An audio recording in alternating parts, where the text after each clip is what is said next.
Hi, I'm Helen. I'm a partner of Maybridge Community Church, and today I wanted to talk to you about why I send Christmas cards. But before I talk to you about that, I want to get you to think about a time when you've been so excited that you couldn't wait to share some news that you had with other people. For me, the most recent thing I can think of is when I got engaged a few years ago. I was so excited, I immediately went and told my mum, woke her up.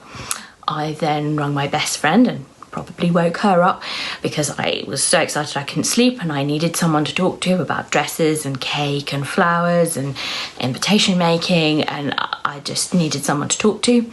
And then the next day I told my family and my close friends. I probably put it on Facebook because, you know, this is the day and age we're in. And then when I went out to the shops, I told people at the checkouts, I told people when I was on the phone to them, talking to them about my utility bills. Somehow I worked it into the conversation because to me it was the most exciting news and I just wanted everyone else to know.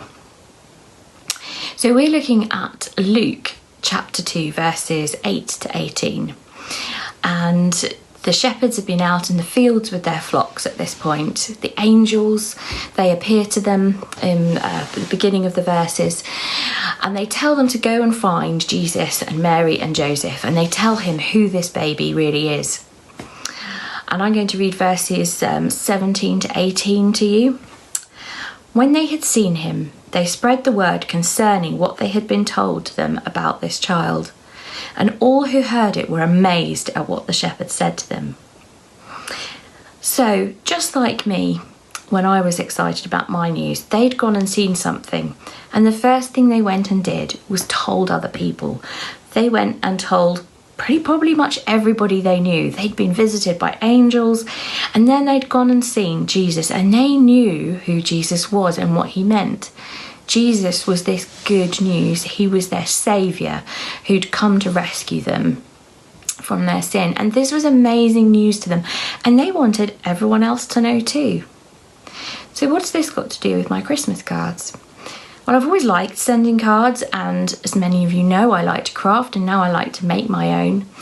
And I've always tried really hard to make things and send things that have something to do with the message of Christmas, whether that's the image or what the card says, because I figure that this is a small opportunity for me to be like a shepherd and to spread this news to other people of what Christmas is about, what this great news of Jesus's birth is really about.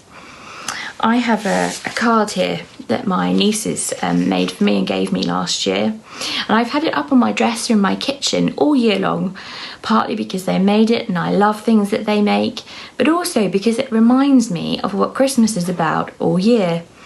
The kings, just like the shepherds, they came and they saw Jesus and they worshipped him. They knew who he was.